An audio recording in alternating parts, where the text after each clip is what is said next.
Hello. I hope everyone's doing well today. Um, Today we're doing the Bible study of Exodus. We have got up to this section, which I'm going to read from Exodus 32.1 to 33:23. So if you've got a Bible, why not read along with me and let's see what it says today in Exodus. When the people saw how long it was taking Moses to come back down the mountain, they gathered around Aaron. "Come on," they said, "make us some gods who can lead us. We don't know what happened to this fellow Moses who brought us here from the land of Egypt." So Aaron said, "Take the gold rings from the ears of your wives and sons and daughters and bring them to me." All the people took the gold rings from their ears and brought them to Aaron. Then Aaron took the gold, melted it down, and molded it into the shape of a calf. When the people saw it, they exclaimed, "O Israel, these are the gods who brought you out of the land of Egypt." Aaron saw how excited the people were. So he built an altar in front of the calf. Then he announced, "Tomorrow will be a festival to the Lord." The people got up early the next morning to sacrifice burnt offerings and peace offerings.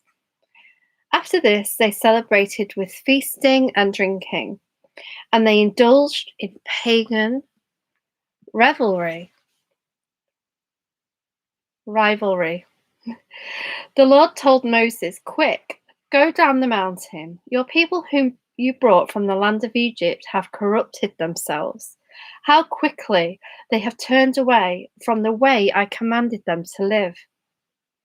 They have melted down gold and made a calf, and they have bowed down and sacrificed to it.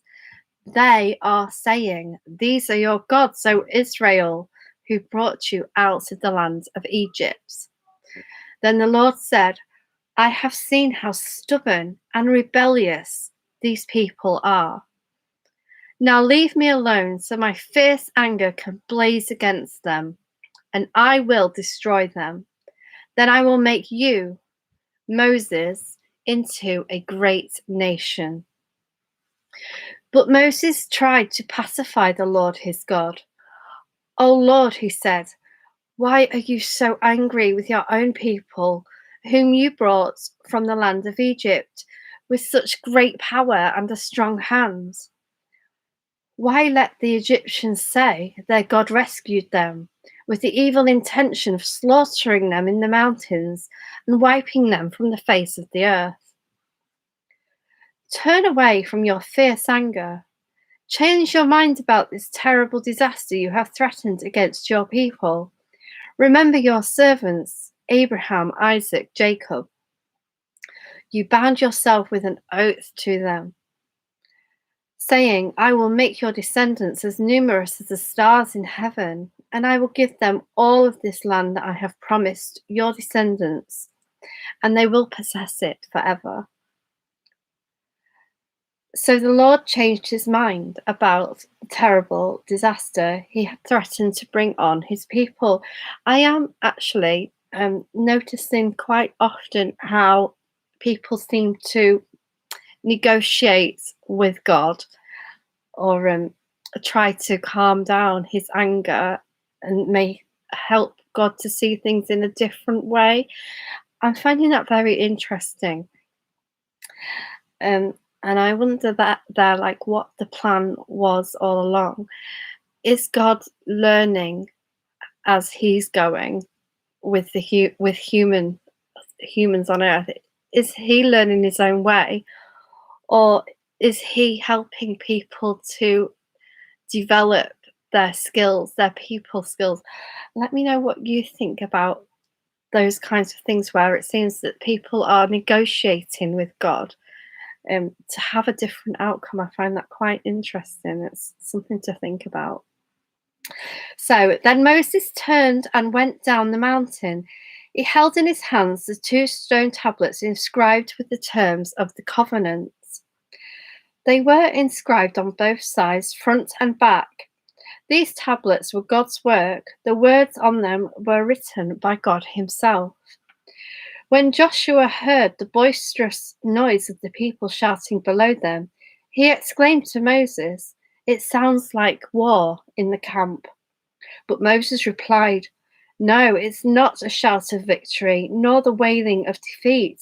I hear the sound of celebration." When they came down near the camp, Moses saw the calf and the dancing, and he burned with anger. He threw the stone tablets to the ground, smashing them at the foot of the mountain. He took the calf they had made and burned it. Then he ground it into powder, threw it into the water, and forced the people to drink it.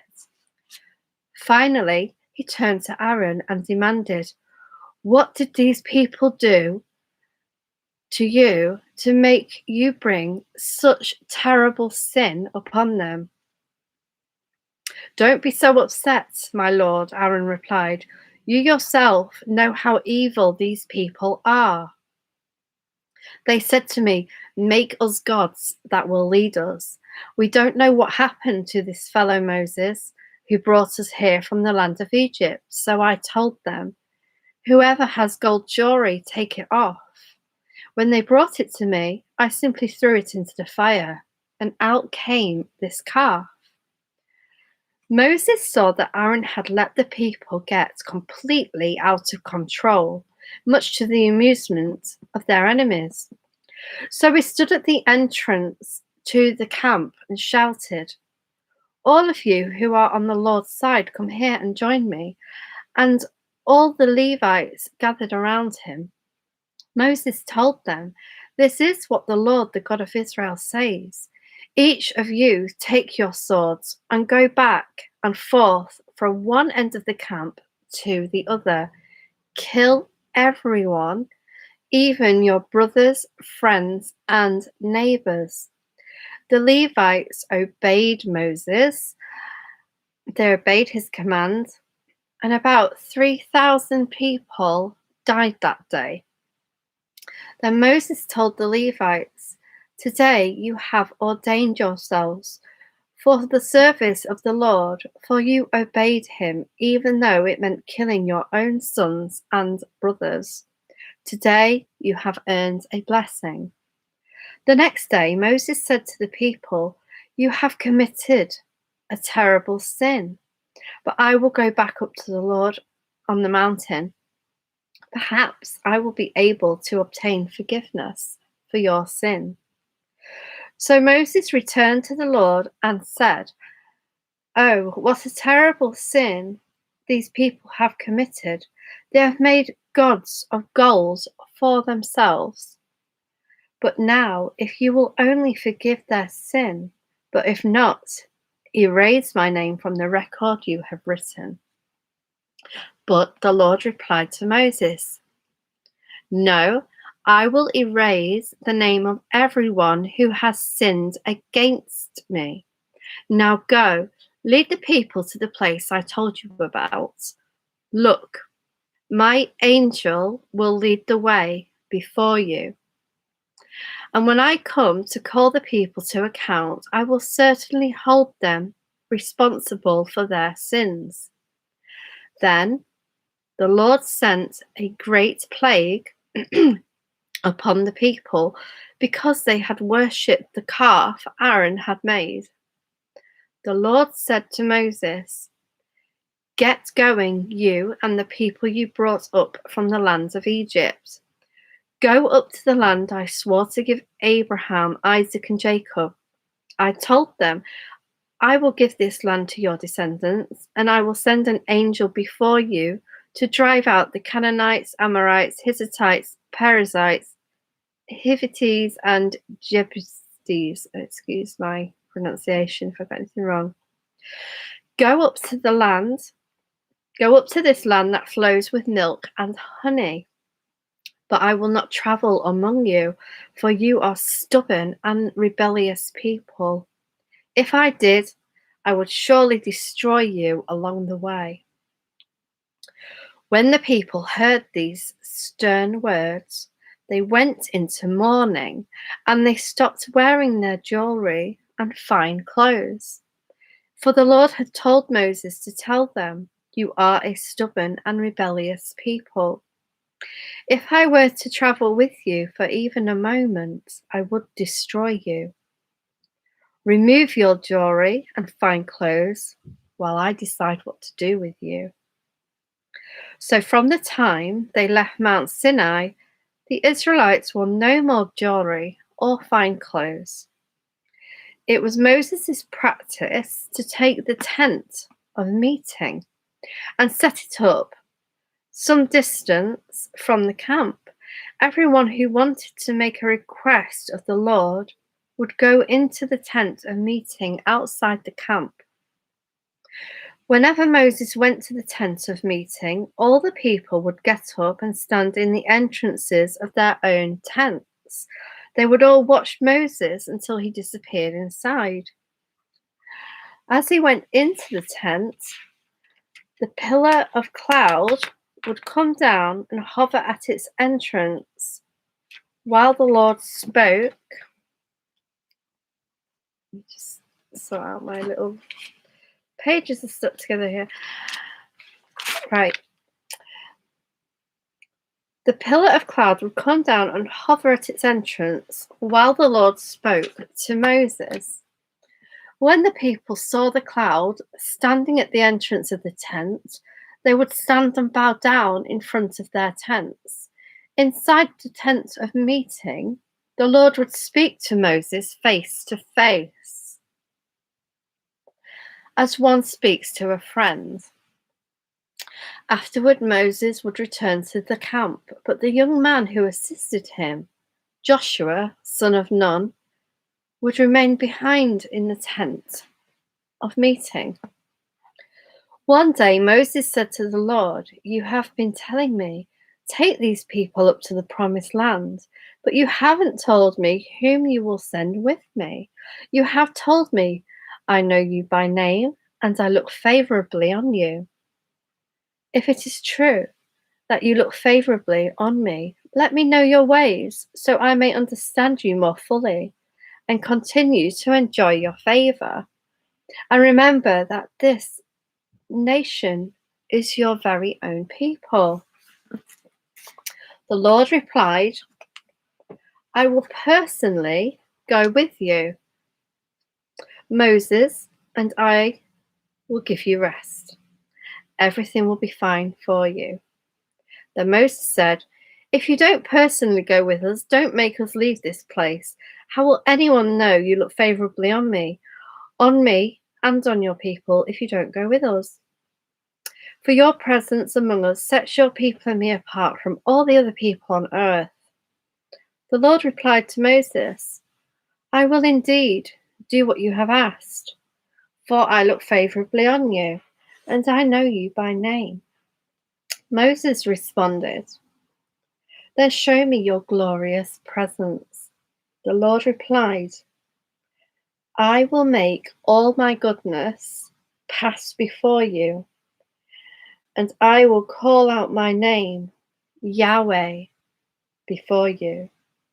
For I will show mercy to anyone I choose, and I will show compassion to anyone I choose. But you may not look directly at my face, for no one may see me and live." The Lord continued, "Look, stand near me on this rock as my glorious presence passes by. I will hide you in the crevice of the rock and cover you with my hand until I have passed by. Then I will remove my hand and let you see me from behind, but my face will not be seen." Interesting, very interesting. I thought today I would also read the Psalm, which is on this book here, on this page. Psalm 33, 1 to 11. I don't know what it says yet, but I want to read it anyway. "Let the godly sing for joy to the Lord. It is fitting for the pure to praise him. Praise the Lord with melodies on the lyre. Make music for him on the 10-stringed harp. Sing a new song of praise to him. Play skillfully on the harp and sing with joy. For the word of the Lord holds true, and we can trust everything he does. He loves whatever is just and good. The unfailing love of the Lord fills the earth. The Lord merely spoke, and the heavens were created. He breathed the word, and all the stars were born. He assigned the sea its boundaries and locked the oceans in vast reservoirs. Let the whole world fear the Lord, and let anyone stand in awe of him. For when he spoke, the world began. It appeared as he commanded. The Lord frustrates the plans of the nations, or plans of the nations, and thwarts all their schemes. But the Lord's plans stand firm forever. His intentions can never be shaken. So I hope you enjoyed that one. And let's see, there's another Exodus that we'll be covering next time I come on. Exodus 34.1 to 35.9. So I'll see you then. Have a blessed day, everybody. Have a great day. And I'll see you for now. Bye-bye.